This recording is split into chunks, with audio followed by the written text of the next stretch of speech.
डेबिन कहाँ जानुभएको? चर्चमा के गर्नु? पितामेन गर्नु? डेबिन आउँछ पितामेन गर्नु? आउँदैन? ए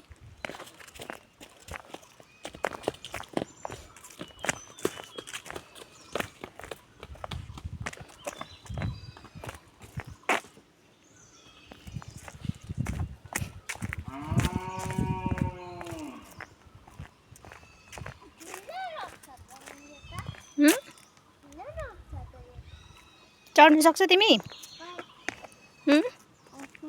सक्दैन?